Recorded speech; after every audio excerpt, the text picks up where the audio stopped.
Open up the vlog. Open it up. Open it up. Open it up. Open it up. Open it up. Say what's going on, guys. Welcome back to the channel. It's on.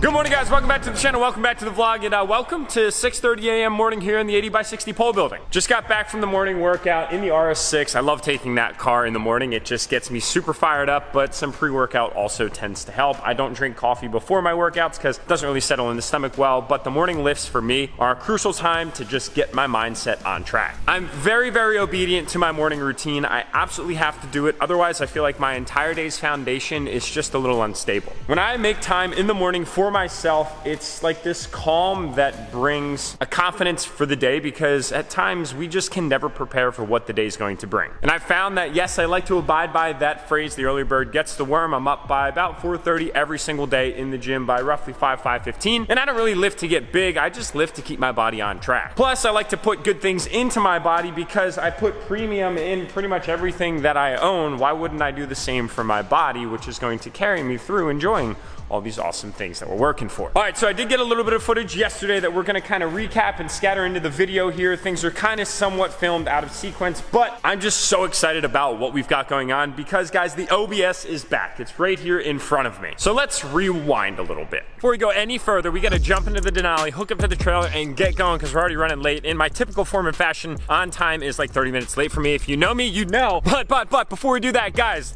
that bay right there has a truck in it that could be yours, and that's Misfit. It comes with $30,000 cash, and 20 times entries are back until the giveaway's deadline, July 3rd. This means that we are in the final countdown of the few remaining days left for that giveaway. So if you guys want to lock in the max entry multiplier before the deadline on the 3rd of July, boys and girls, your opportunity is now, and all it takes is one entry to win. All right, so I picked up a self-tapper the other day in the spare tire, so we got that plugged, ready to rock and roll. I'll pump back up to 60 PSI. I've learned that you never want to go on the trailer without a spare. Now, that being said, in today's video, ladies and gentlemen, we are headed out to pick up the OBS, the Holy Grail, because it's had its final day over at Hunter's house. We're going to be taking it home, walking you guys through what's next for this thing, and we're going to be getting into this build. All right, so we're well on our way over to Hunter's as we speak, but guys, I just want to let you know, if you didn't catch word, the Enthusiast app is now available in the Android marketplace and on the Apple Store. The app is completely free to download, and I promise you guys, we're not going to spam you with notifications. I personally hate that as well, but if you have the app, you will be the first to find out about restocked availabilities and other bonus things that might just be in the pipeline. That's all I'm gonna say. I'd encourage you to download it. It's pretty cool, and I'm pretty proud of it myself. And one last thing while we're on the topic of important things that involve you is that our first ever Good Day for Diesels event is July 24th at Limebridge Automotive. So if you didn't happen to make our Cops, Cars, and Coffee event that was just a few weeks ago back on June 12th, then here's your opportunity to come out and hang out again with pretty much all the sponsors that showed up the first time. It's just it's at a different location, and we've got a coffee company that's going to be on site. It's from 8 to 11 a.m. on Sunday the 24th. Mark your calendars, guys. Pray for good weather. I'll keep you all updated either way like we did last time around, but I'm really hoping for some sunshine this time.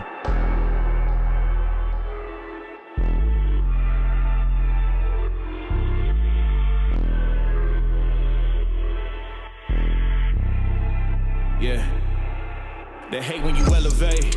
The second of losses, I'm handing them out, yeah, I had to go delegate. It feel like I'm floating, I'm lost in the moment, I swear I could levitate. They never believed that I would really fly, I had to go demonstrate. I had to set them straight.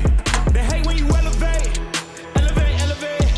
They hate when you elevate, elevate, elevate. Yeah, they hate when you elevate, elevate, elevate. They hate when you elevate, yeah. I had to elevate. I'm way too fly, yeah, I'm feeling myself. Ain't no chance I'm coming down, no. Got a soul view to myself. Why would I give it up? Why do they wanna come take my place? I work too hard for it, don't need a replacement. It's my vocation. Now I got rollies on the rotation. Hop on the jet just to take a vacation. Remember the moments was trapped in the basement. Now the hard work is all taking me places. Water on bed like we trapped in the matrix. Bet on myself and go ball out in Vegas. Living a life like I'm rich and I'm famous. Don't see the grind that I know that it came with.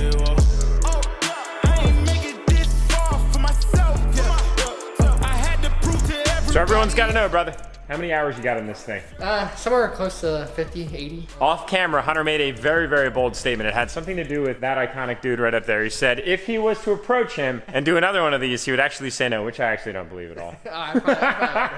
But seriously, I got to say thanks to this man big time, guys. This project right here is a massive dream of mine coming to reality. And truthfully, I probably wouldn't have been able to do it without him. And your willingness to help is huge, man. I appreciate that It was fun. tremendously. So if you guys want to go follow along with a lot of what Hunter's got going on, he's got a few projects actually in the queue as we speak. Plans for the bag truck, and I think he's got some things in the works for the F100. You definitely want to subscribe to his YouTube channel. I'm gonna have that linked right down in the description below. Don't sleep on it, boys. You see what this guy's capable of. Go follow, and he's got some things up his sleeve too that you're gonna be seeing there on the channel coming soon.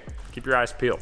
All right, boys and girls, as much as I'd love to hang out and just chill and talk about the accomplishment that it is, we still got a ton of work to do. Plus, we got to get this set up home, and the setup it is, can we just take a minute to appreciate an L5P DURTYMAX that's towing a white with red interior LBZ OBS DURTYMAX. What? Whoa, whoa, whoa, whoa, whoa. Two different levels, I cannot relate. You never win if you playing it safe. It's all a game until you get played. Speaking so loud when nothing to say. Hey, I'm better than dog on me. They say they ride for me, and they talk so bad on me. I know there's no friends in this business. That's why I keep my family close. Let's go. Put in work and secure the bag, and then take it back to my folks. It's been a cold, cold summer. Ice in my veins, but you know I'm about to warm up. Yo, it's been a cold, cold summer. Ice in my veins, but you know I'm about to warm up. Time will only tell. You can try me if you want. Life can get real crazy. You can try me if you want. We gon' find out soon. We gon' find out soon. We gon' find out soon. Look me in my eyes. You can try me if you want. We don't got the same drive. You can try me if you want. We gon' find out soon. We gon' find out soon. We gon' find out soon. I just kind of have to take a minute right here to appreciate that truck, my daily driver, with that truck right there, AT4 DURTYMAX, sound system, Cognito lift kit, satin chrome red wrap, hitting that golden hour, oh so beautifully. Can we just take a minute to appreciate what could be your daily driver? My daily driver? Could be your daily driver.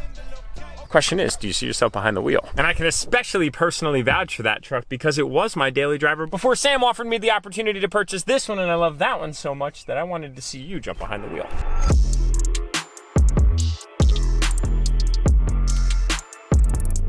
The truck rolled in here, but now it's not rolling anywhere. I had actually taken the liberty, as you guys just saw, to pull the coil springs out of the truck. We had rigged these up as a very temporary setup just to roll it out of Hunter's shop onto the trailer, strap it down, get it home, but now the disassembly begins because those coil springs right there are out of the first donor chassis that we got that came with the cut frame and the bad axles, so they were kind of somewhat of a temporary setup that were resting in the two-wheel drive coil buckets themselves. These, as no surprise to you guys, gotta go. Hunter had actually rigged up the radius arm drop bracket and the radius arm from our axles just to get us home. We've got a few tack welds on here to keep this thing in place, but by no means are they structurally sound other than doing what we needed them to do this one time. So we use the SVL75 to crank this thing up. We've got it on jack stands, and there's absolutely no weight resting on the axles now. That's to prepare for some of the goodies that are like right there that you guys are going to be seeing in future uploads. I'm really excited about getting into all of this, and I've been mentally planning and preparing my attack on this thing because we got a lot to do, guys. So actually, let's talk about that a little bit. Now that the truck's home and we have an LBZ and an OBS and a beautiful cross member done by Hunter. Clearance, by the way, is awesome. Let me just show you guys this real quick.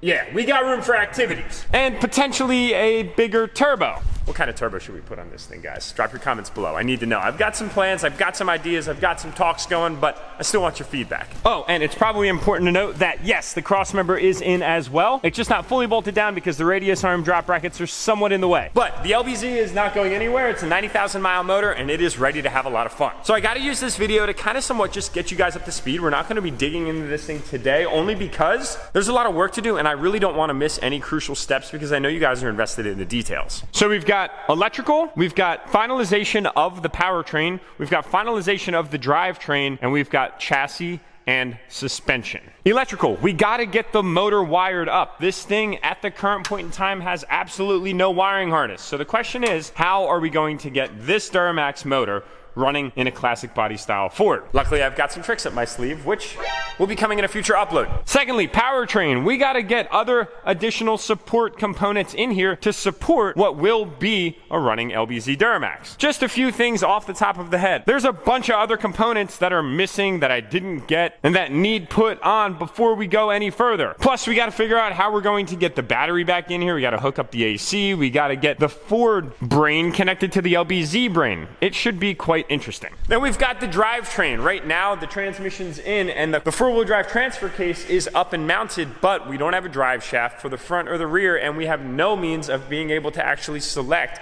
if we want 4 or 2-wheel drive. Chalk that up on the list. And last but not least, suspension and chassis. Yes, we took our 2-wheel drive OBS and converted it to, it's still kind of like 2-wheel drive. Because that front axle out of the 2012 Super Duty with the 373s is essentially rendered useless right now, but it's in place. We got to figure out how to hook it up. And then the rear, the axles actually sit wider off of the new Super Duties than the old ones. You can kind of see there's a reset right here. Now, although the axle is not centered, it still gives you a good idea. These axles are significantly wider than that of the axles that came on this generation truck from the 80s to 97. So we do have to work on getting that rear axle up under the truck, and we have to convert the entire rear suspension over to a newer, more modern setup, so that way we can actually use the thing and we can get some modern suspension components on that also might be right on that table there behind the camera. And last but not least, then we have to retrofit everything else up underneath to the chassis to tie in all of what are the new suspension components. Then point number 5 is kind of miscellaneous. We've got to figure out all the cooling, the radiator, the intercooler, the piping, and everything else that comes along with it. Although we did get our new 7.3 crossmember installed. This is the one out of the gas unit right here. You can see we've got all the cooling stuff still on there. Not really all that pretty by any means. And it was actually a little rusted out down at the bottom, so I went out and sourced a 7.3 crossmember, and that has been somewhat bolted in. We still got to do a few of the other brackets that kind of go in and around. But this one right here houses all the factory 7.3 diesel specific stuff, and it is significantly larger. You can actually see that the hood latch release bracket cannot reach down to the bottom because this one was intended for a gas application, whereas the Super Duty ones are longer because the actual front crossmember is significantly deeper to accommodate the larger cooling demands. And well, speaking of LBZ stuff, Jake was actually hard at work on his LBZ, doing a few things that were long overdue. Let's catch up with him. We're gonna work on the LBZ today because there's a very important mod that has been going a little bit too long, and this needs done rather than I just want to get it done. So if we come up here to this driver's side wheel right here, behind that is an upper control arm. And on that upper control arm, well, there's a ball joint that's about to say sayonara.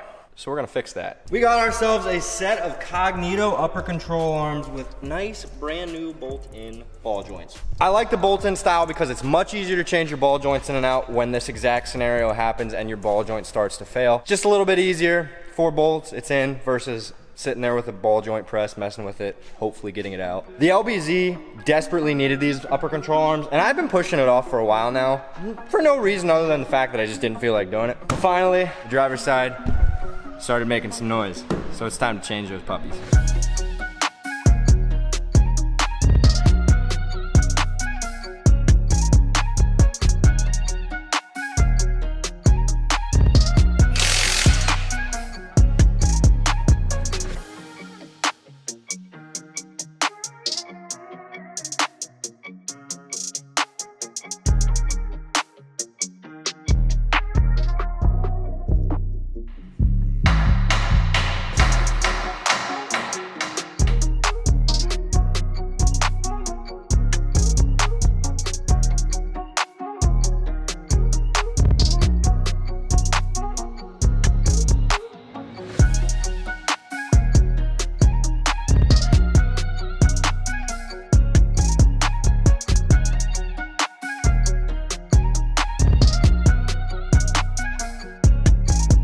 Looks absolutely incredible. Nice Cognito badge right there. Alignment's way out of whack, but we're gonna get that taken care of. Looking good.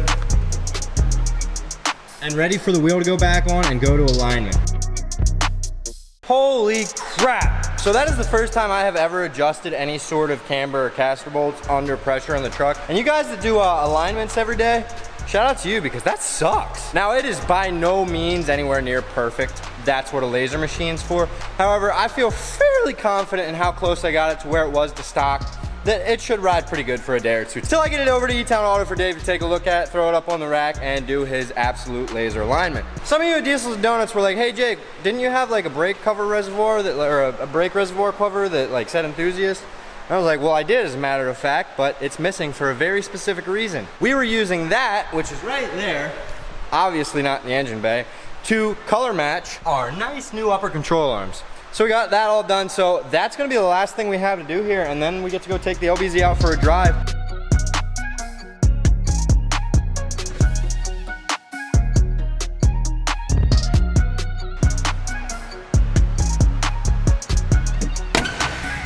Wow. Holy crap. Wow, dude.